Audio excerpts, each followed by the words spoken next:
세월호 관련 그리고 박 전 대통령의 이미지 관련해서 또 계엄 관련해서 맞춤형 보고 문건을 계속 올렸다. 이것은 박근혜 기무사 과연 누가 원했는지.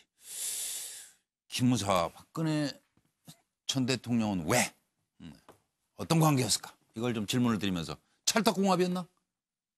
민간인 사찰 보고 세월호 유족들 동향 파악 문건이 보고됩니다. 그리고 대국민 담화 시 감성적인 모습이 필요합니다. 이미지 관리까지 조언합니다. 그리고 사이버 댓글 활동을 열심히 했습니다. 댓글 부대 스파르타를 직접 운영한 국군 기무사령부.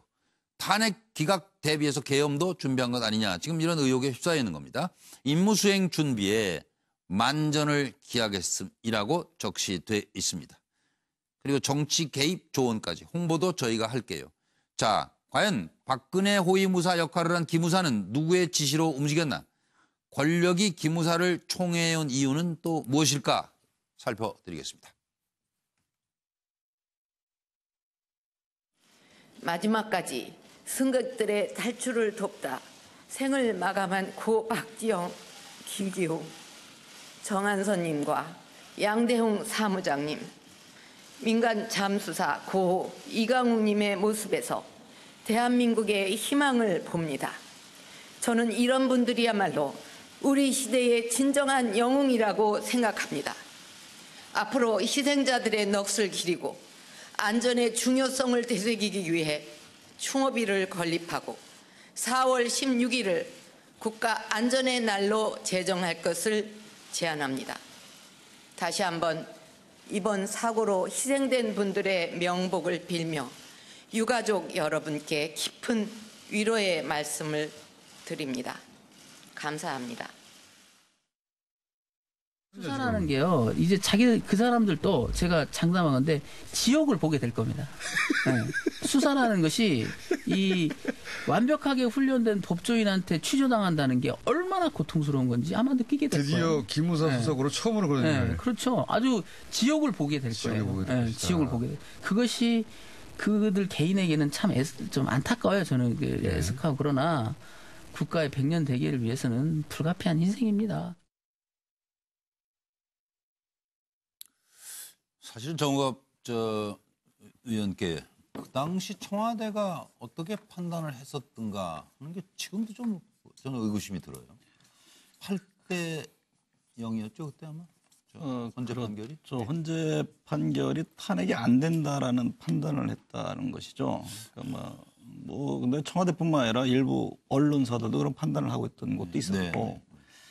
네, 지금 일련의 과정 지나온 걸 보면 박근혜 전 대통령은 어쨌든 아버지 때에서부터 봐서 그런지 군에 대한 신뢰, 어떤 타인에 대해서 믿지 못하는 이런 게 굉장히 강했던 것으로 보여집니다. 그러니까 국정원장을 봐도 남재준, 이병 원장도 다 육사 출신들을 안치고 그러지 않았습니까? 그러니까 그쪽에 너무 과잉. 그러다 보니까 이게 정치적 중립이라는 게 군의 정치적 중립이라는 게 굉장히 중요한 가치인데 그 자체를 좀 이게 오판을 한 것 아닌가. 그러면서 지금 여러 가지 기무사 문건이랑도 같이 흘러나오고 있지 않습니까? 그 부분에 대해서 군 역시도 오판을 하게 하는 계기가 된 그런 상황들로 이해가 됩니다. 권순식 교수님은? 기무사는 특히 전두환 정권의 보안사령부 그때부터 권력에 대한 절대적인 충성, 또 하나는 비밀주의 이런 것들이 박근혜 전 대통령과의 그런 기질이 맞았을 것이다. 아버지 때부터 군에 의지했던 것은 자제하고라도 또 하나는 내 스타일이야? 세월호 전후에서 누가 기무사령관이었냐? 이재수 씨입니다. 이재수 씨가 누군가요? 바로 박지만의 중앙고. 육사 동기생입니다. 그래서 그 당시 장경욱 기무사령관이 있었는데 6개월 만에 갈아치워버려요. 그리고 이재수 씨를 말하자면 동생의 친구를 기무사령관, 그것도 소장을 중장으로 승진돼가지고 기무사령관을 시키면서 그때 나온 것들이 세월호 사찰 문건이라든지 박 이미지를 컨설팅한다든지 이런 것들을 했기 때문에 그 이후로도 쭉 이런 기무사에 대한 신뢰가 절대적이었지 않았나 하는 생각이 듭니다. 이지수 변호사님. 사실 뭐 기무사라의 역사를 조금 좀 이해하실 필요가 있는 게 원래 그 방첩부대가 특무대라고 하는 것이 이승만 때 있었습니다. 그것이 이제 박정희 대통령이 되면서 보안사가 됐고 보안사 사령관이었던 전두환 씨가 결국은 12.12 사태 일으켜가지고 대통령까지 됐고 그것이 또 이름을 바꾸면서 기무사가 됐는데 대통령 입장에서는 어찌 보면 자기 눈과 귀를 즐겁게 해주는 보고서를 계속 올린다라고 하면은 이쁠 수밖에 없죠. 이쁘하고 계속해서 또 이쁘면 권력이라는 게 또 사랑을 받다 보면은 거기에 또 사람들이 모이게 되고 이런 것들이 계속 악순환이 되면서 결국은 지금 문제가 되고 있는 저런 보고서들도 어찌 보면은 객관성을 잃고 현실적인 파악에서도 상당히 문제가 있을 수밖에 없는 8대0의 결과가 났는데 그 당시에 채택되지 않을 것 같다. 이런 식의 보고서가 갔다라는 거는 결국은 어떻게 보면 과거의 관습에 익숙해져 있는 그런 군인들의 생각들이 보고서에 올라갔고 또 대통령은 그걸 보고 믿고 서로 간에 악순환이 계속된 거고 이 부분에 대해서 정치권에서는 이제는 메스를 들이대야 될 때가 왔다. 그렇지 않고서는 계속 이와 같은 어떤 뭐 미시적인 접근을 통해 가지고는 이제는 기무사와 같은 조직은 사실 개선되거나 국민이 원하는 방향으로 가긴 좀 어렵다 이렇게 보고 있습니다. 예. 저 김현석 교수님. 예. 이런 상황을 보면 이제 박근혜 대통령이 이제 국민을 어떻게 받느냐를 볼 수 있다고 저는 봅니다. 그러니까 국민을 이제 피아로, 그러니까 과연 이제 군이라는 것은 적을 대상으로 하지 않습니까?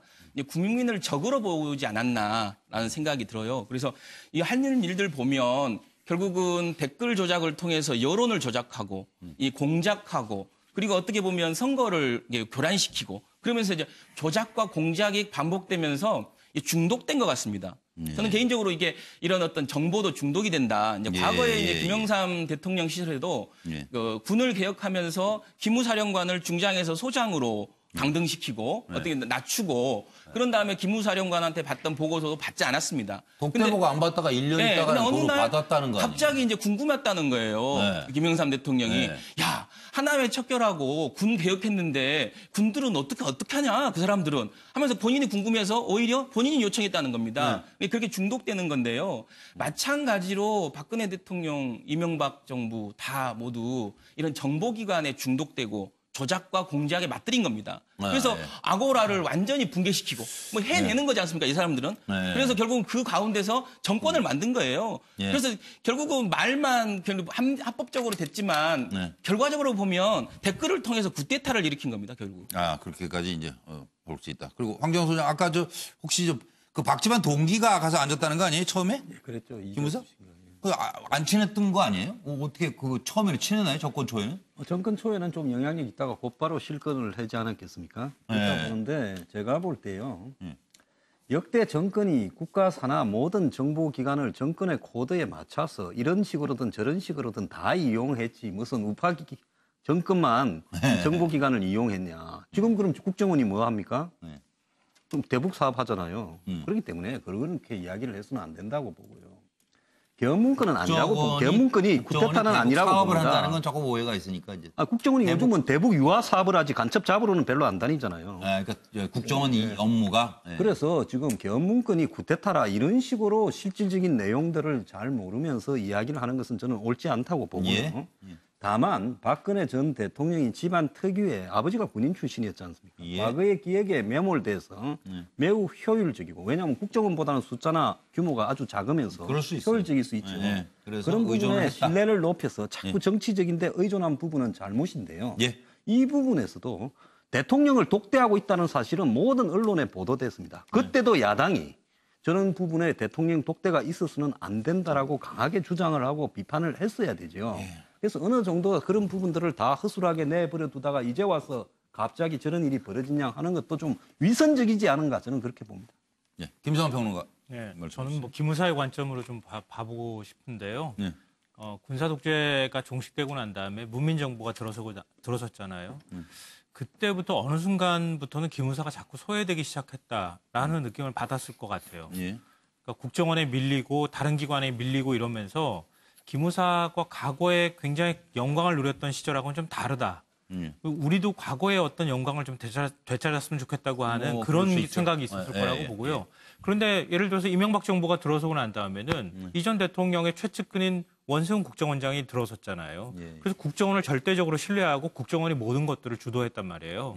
근데 박근혜 정권 들어오고 난 다음에 박근혜 전 대통령이 취임하고 난 다음에 상황이 달라졌던 거죠.